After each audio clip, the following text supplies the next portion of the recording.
Hi HR Nation, it's Chris Rainey. Welcome to HR Leaders, the show where we interview today's most successful and innovative HR practitioners 5 days a week. Today's guest is Irma Horvath. Irma is the Managing Director of Morea Training. Irma, welcome to the show. How are you? Hi, Chris. Thank you very well. And you? I'm really good. Thanks for joining us. Irma, fill in the gaps. Tell our listeners a little bit more about yourself and your journey to becoming the Managing Director of Morea Training. When I went to university, I remember distinctly there was one afternoon when I went home and I told my parents that I'm really worried that I'm not good at anything. And that's when they set me down and they asked me questions. That was very much actually solution-focused coaching, unbeknownst to them. And they asked me about my resources. What are the things that I like doing and what are the things I'm good at? And it turned out, and I'm not good at content, but I'm good at teaching. I seem to be the expert of the process rather than the content. And I thought, oh, that's something I can work with. When I was 16, I was selected to be part of a youth talent management program, where an American company that specialized in community building and experiential education selected a few people from all over Europe and actually all over the world, and they started training them in communications and leadership and soft skills training with the hope that they would train the next generation in their country, and then they would train the next generation as well. And that had a huge impact on me. I walked out of every session feeling that I was full of energy, like I was ready to take it all on. And that experience was so crucial that I haven't managed to kind of walk away from that. I've done a lot of things, everything related to education. Even when I worked for a multinational company as a brand manager, I immediately found myself gravitating towards the educational department, and I started leading it. But the biggest pivot was when I completed my teacher training and started traveling the world. I felt that becoming a teacher was a huge kind of potential, and I loved working with children, but I've always been most comfortable with in adult education, and I wanted to become the best teacher that I can possibly be. So I devoted a year of my life of completing a Cambridge diploma, where for a year they take apart every single thing that you do, and they make you question all the choices you make as a development and learning specialist. And I took that on with me. I worked in northern Spain, and I trained teachers. I worked at Newcastle University and Leicester University, again, training and nurturing teachers, teaching them methodology.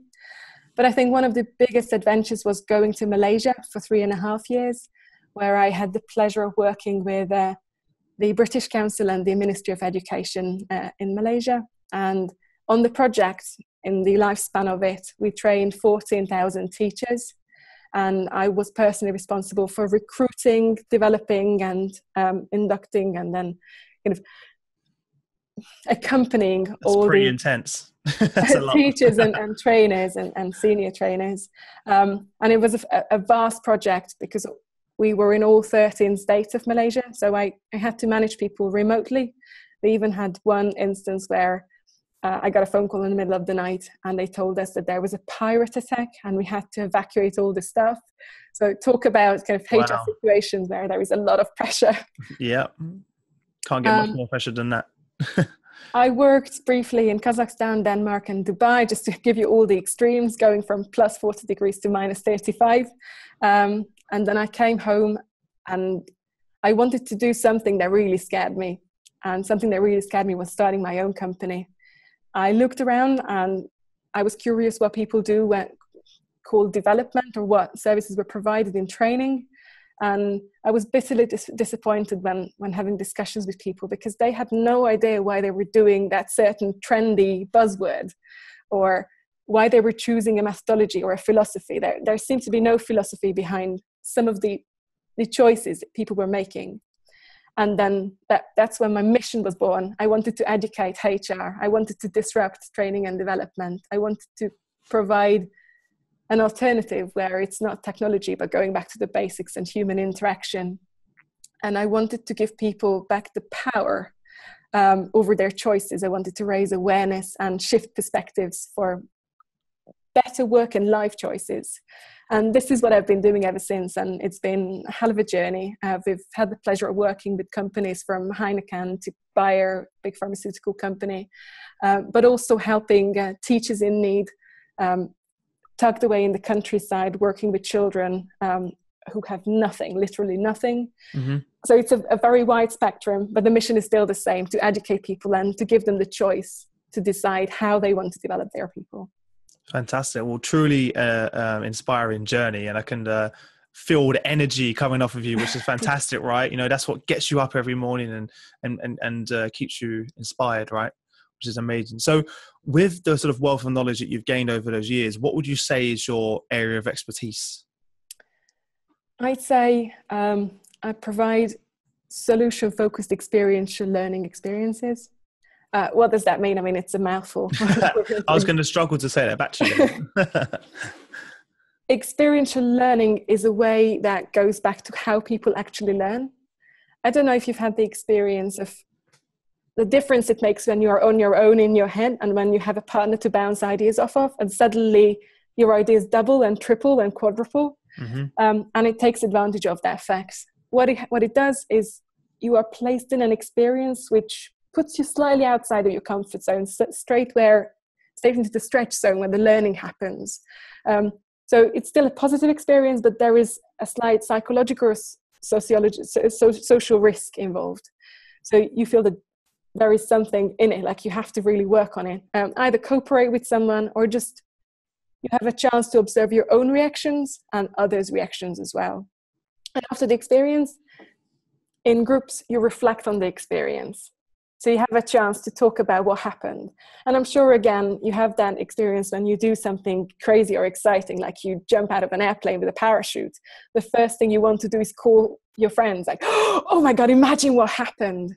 Yeah. This is the same principle. Like something happened and you will want to talk about it. Mm-hmm. But then the exciting stuff happens. You start to get feedback from others and talk about your own, something that you notice about your own behavior. And you have a chance to generalize it. Like in this activity, you pulled back and you didn't participate. Is that something that you notice yourself doing in situations? What's the trend? Mm-hmm. What would you rather do? So you move it back to the context of your daily work. Where would it make the biggest difference if you behaved in another way? Who would notice first that you were doing something else? What's the biggest impact it would have if you looked at it from a different perspective? So that's experiential learning. And I work with my clients in a solution-focused manner.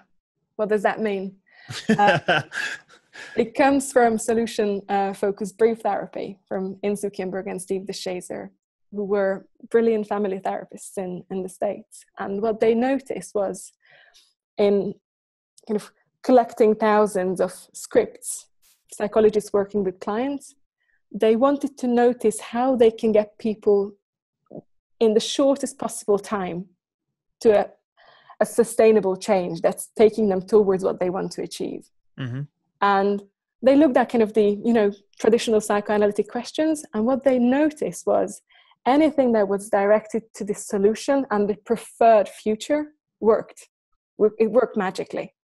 And Steve DeShazer did say that problem talk creates problems, solution talk creates solutions. So it proposes this new way of looking at things where you say that the facts and the analytics belong to the problem, and we don't even want to know about that.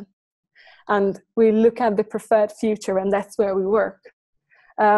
This is what makes it possible to do silent coaching, where you don't tell me what the challenge is that we're working on, and you can still make huge leaps and bounds in an hour. So what's one thing around experiential learning that HR leaders don't know or perhaps aren't doing enough of?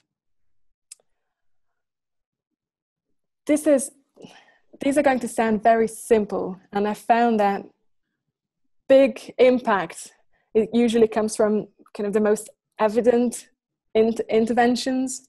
One of the things is, and something I'm truly fascinated with, is psychological safety.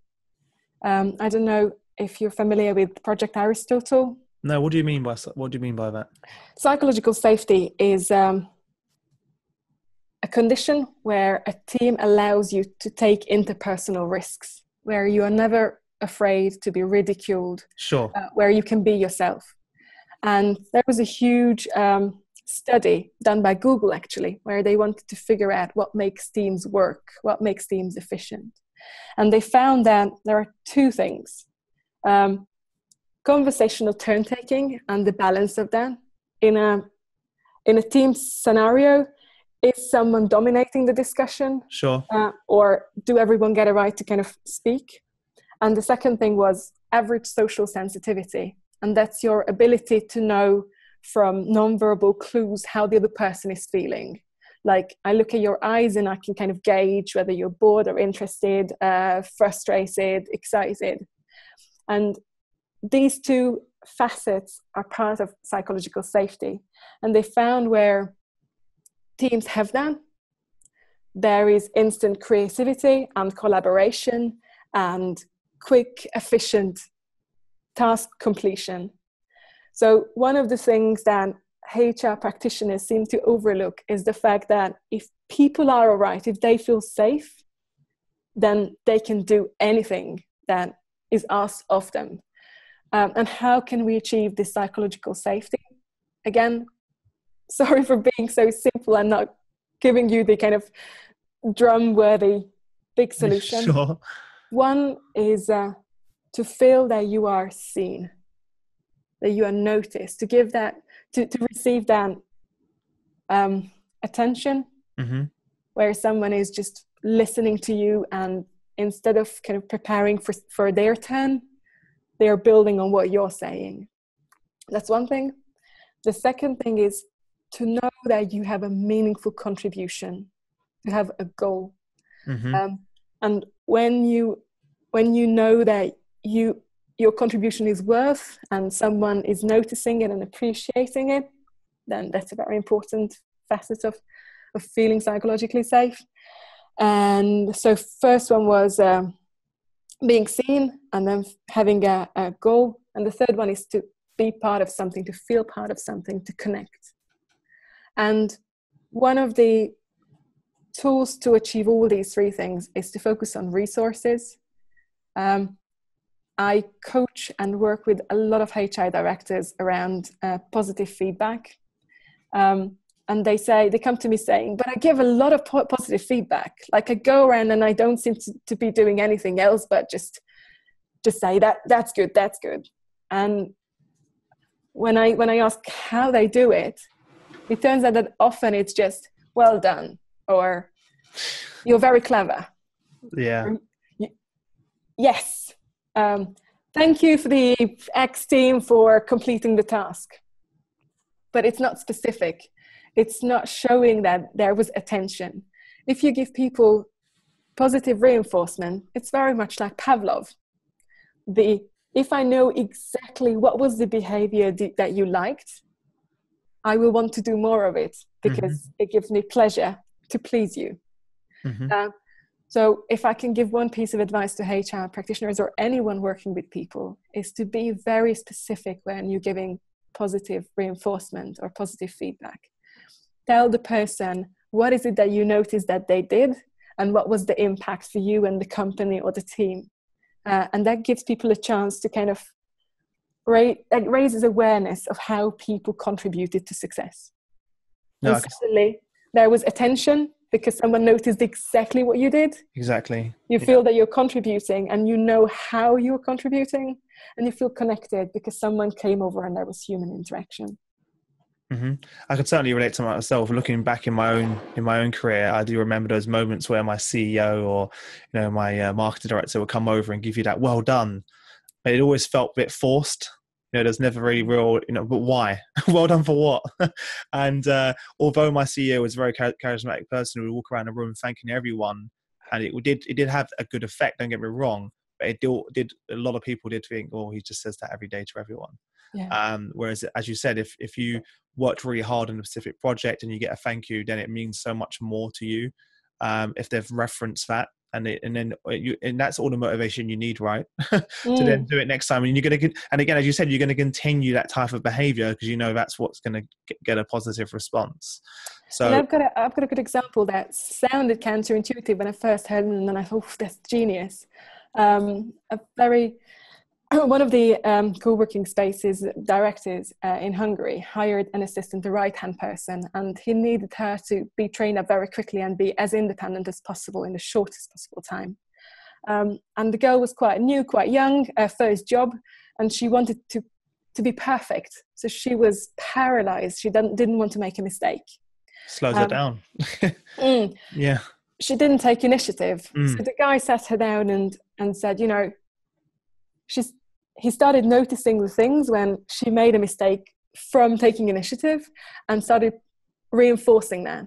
It went to the point where they sat down and said, you know, I actually want you to come to me every single time you made a mistake, because that's a sign that you're taking initiative. And I'll be very, very proud when you can tell me how you made the mistake. Mm. So they got into the habit of the girl coming to him and saying with a beaming smile, oh, I made a mistake, and this is how I did it. And suddenly, It's so refreshing, isn't it? Reinforcement, she became incredibly independent, taking initiative and being very self-reflective about her decisions, because she had a platform where she could talk about what she was doing and the impact of that. It's huge. I think it's something that I always do as well to myself, and always challenging yourself to new, hence this podcast, right? I didn't know, if I never tried it, I didn't know if it will fail or not. So I had to try it, right? And I think now everyone needs to look at you have to keep trying new things to know if it works. Everyone said, how did you know it was going to work, Chris? I did it. So, and before you're ready. Yeah, exactly. Whereas most people will never do it. You know, you hear the whole fail forward, fail forward. And that is literally, since I think the moment I heard that, even though I was already doing it, now I'll make a conscious effort all the time to taste new things, to do new things. And it's so exhilarating, and even when you fail, you forget, the feeling no longer comes. The emotions of failure don't exist anymore, because no one judges you on your failures. They judge you on your wins, right? No one remembers the failures. There's so many people that have massive failures, but everyone remembers their wins. But they had to make a lot of failures before they got there. So it's about, and not many organizations, you're right, do embrace that, unfortunately. I think we've all experienced it in our careers where, you try something new or try to suggest something and someone says, that's not your job. Why are you doing that? Or why have you come to suggest that? I certainly had that in my career when I'd come to my board with new ideas of like, who are you to offer an idea? You're just a sales guy. And literally was to stay in your place. And I think that goes straight back to what I was describing earlier about psychological safety. If you feel that there is a chance of that happening to you, you never do it again. Reluctant to come forward with your ideas, and you might have the $1 million idea. It's true. Plus, you come with an idea that might sound stupid, and it sparks an idea in someone else, and suddenly it's collaboration. And to mind, the collective intelligence becomes higher than the individual intelligences of the two people involved. Yeah, I do that every week now. Every single week we have a meeting with a team, and the whole entire meeting is around new ideas. How can we do things better? There's terrible ideas. There's great ideas. Some of our best ideas we've had ever come in our organization are through those meetings from the most unlikely of people. but that's what it's about, right? And we constantly do that. And some of the things that have transformed our business completely have come from those type of meetings. But if you don't give people the voice, then, and everyone has their own strengths, right?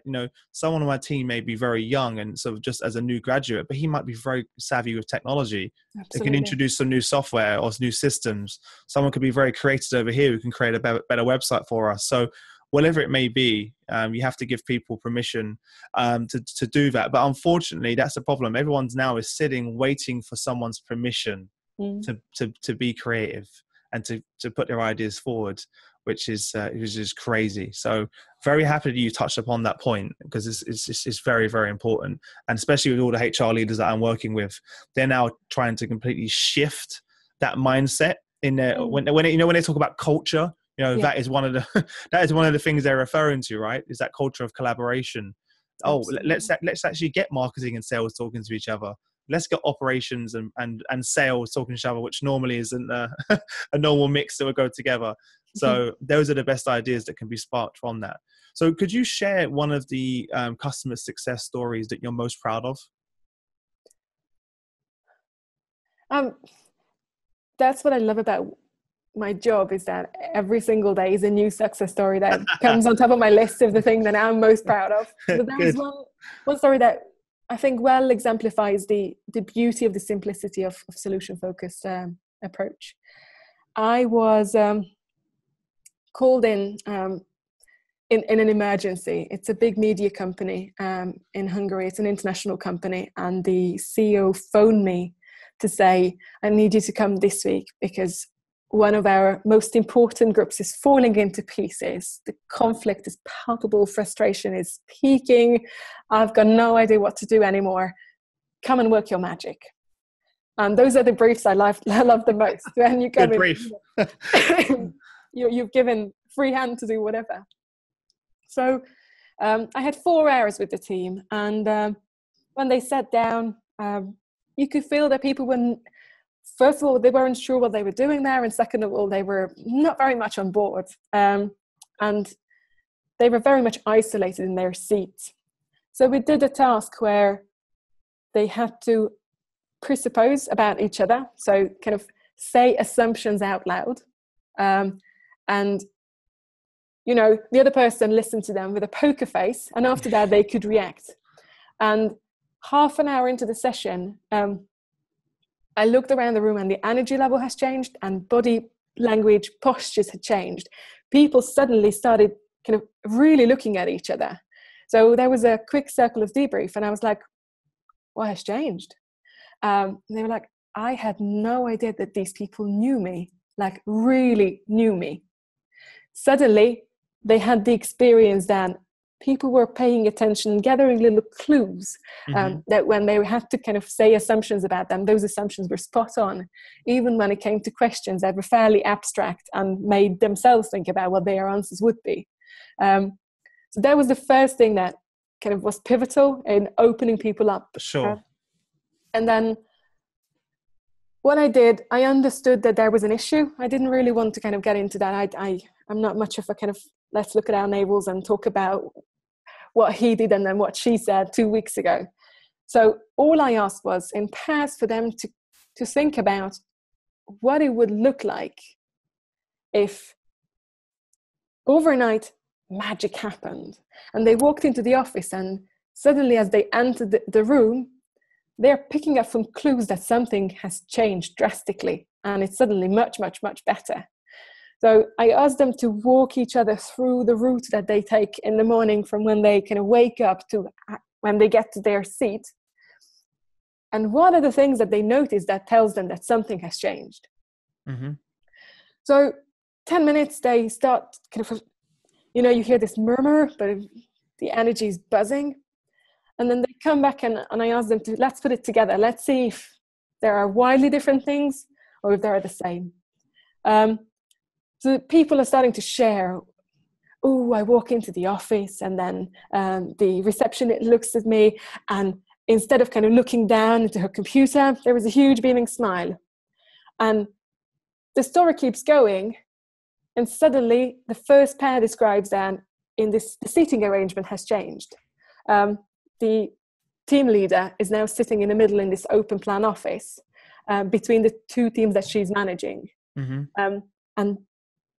And then others are stopping us saying, it was the same in our vision, and it was the same for us. And we also said that the team leader should move. And it turned out that the biggest change would be such a small thing. If the team leader had moved in the middle, then people would feel then everyone's getting the same amount of attention, and she would be approachable. And then we went on, and the second thing was, what if we had breakfast together once a month? And there were all these crazy ideas of people baking their own blueberry pancakes and then bringing them in. And then they created this preferred future. And as we finished, they looked up and they're like, that would actually be the solution. Exactly. They literally you just opened. If they moved, yeah, that would be it. So they're looking at me and I'm like, what should I ask that would be helpful now? And they're like, would you mind if we just stopped here and went out and so if the tables can be moved. So the team gets up. So already they've sold it to themselves in their head of this is. They get out of the room. Exactly. They move the tables. The team leader sits in the middle. I come back a month later and everything's fine. Wow. So that's the power of basically focusing on the solution right at the end, and because they're now creating the solution themselves, rather than you throwing solutions at them hoping one fits, which is not a normal approach, right? Normally it's like, would this work? Would this work? Would this work? And you can go round and round and round. But not only have you created the solution, they've bought into it. They're bought into it now. They've come up with it. It's their own. Exactly, their own. And at the same time, you've also created a great dynamic and culture around each other, because they're all, we share the same ideas. You also thought that as well. Very, very interesting. And I think what is interesting for people who are listening who are HR directors is that the only tool I used was language. Yeah. Asking questions. And actually just getting them create reality. And again, Steve DeShazer says language creates reality rather than just describing it. And if you're aware that once you get people to talk about the reality that they want to have, that becomes their own. And I told you before we started recording that the brain can't differentiate between past and future memories, which means once you kind of create a memory, you start to look around and really feel what it would be like when it works perfectly, or what would be better for you. Then it's stored in your brain and it's going to be comfortable and familiar when you're there. Again, it's just tricking our brain, but such a powerful tool to shift perspectives. I always say to clients, and that has become a big motto, or it was a game changer for me when I realized that there is no objective truth. There are many subjective truths and perceptions. And based on your experiences, how you were brought, everything that you saw from the world, you attach different interpretations to different events in life. Like, we are doing the same thing now. We are part of the same podcast, but I bet if I ask you to tell the story of the podcast and you ask me, we tell two different stories. It's true. And this is exactly the principle that this takes advantage of. That you can mold a person's perspective so easily. Like those images where it's the same kind of drawing, but some people see a woman and another person sees an old lady. But once you see both, you can't unsee them. So bringing perspectives together allows different truths to coexist. And that's a huge tool, because instead of saying you're right and you're wrong, you're right, and I'm right too. And they've come to this conclusion themselves. Exactly. I think that's so important. Well, that's been very, very thought-provoking, and I'm sure a lot of our members are definitely going to walk away having a long, hard thought about that. I think one of the things that stands out to me most is that that's something that it can be an immediate change. You're not talking about implementing a huge solution that's costing tens of thousands of pounds with, huge, long transformations, and you're getting people to come up with a solution. So you're also not having that problem of them getting on board, which is one of the biggest things I hear every single day, is because you've made them part of it as well. So very, very interesting. That leads us nicely on to the Quickfire Round, where I'm going to ask you 5 questions, but you have no longer than 30 questions. 30 questions, sorry, 30 seconds. That would be pretty weird. 30 seconds to give us some amazing answers. Are you ready? Ooh, how exciting, yes. Yeah. What was the number one thing that was holding you back from becoming a leader within your industry? Fear. I didn't want to take the leap because I was focusing on what wouldn't work. And then as soon as I shifted towards what's already there, what can I do more of that already works? You took your own advice. Yeah. Don't worry, I definitely know how that feels. What's the best piece of business advice you've ever received? If something works, do more of it. Fantastic. What's one book that you'd recommend to HR leaders, and why? Dan and Chip Heath, Switch. It's a brilliant book about change, and it describes, it's very accessible, and it gives you kind of thought-provoking stories and case studies that will give you more food for thought for change that doesn't require years of planning and implementation, but something you can start doing right now. Great. And could you share one internet resource that you use to increase your knowledge in the area of experiential learning? Oh, Maybe a website or can I be rebellious and say, when I want to kind of learn more about experiential learning, I go out and do it. And I just step away from my computer and stop looking at internet resources. Yes, good. I like that. No one said that yet. That's a good response. Well done. Actually go and talk to people. Yeah. Yeah, it's a good piece of advice, that. What's one thing about your business that most excites you today? Oh, HR conference in Amsterdam. I'm going to be presenting there, and it's a huge step and a fantastic opportunity to reach a lot of people and give them, access to information that will allow them to make better, more conscious decisions about the way they approach people and their own lives. Fantastic. Well, I suppose that's what it's all about, right? For you, is sharing that story and sharing that journey with everyone else to have that effect on their organization. So that's what we're all in it for at the end of the day, right? Well, look, you've given us some actionable advice, and I know we'll definitely be a lot better for it. So thank you for that. Give our listeners one parting piece of guidance, and then we'll say goodbye. Okay. I could give you a lot, but I think focus on the people and ask yourself what's important for them. Why are they saying what they're saying? If you focus on what's important for people, then you can't go wrong. Fantastic. Guys, make sure you head over to hrleaders.com. There you'll find all the show notes on the episode, everything we've been talking about, and all the resources. Irma, thank you again for sharing your journey with HR Nation. And I wish you all the best until next week. And I will see you in Amsterdam. So I look forward to seeing you there. Thank you so much. Thanks a lot. Bye. Thanks. Bye.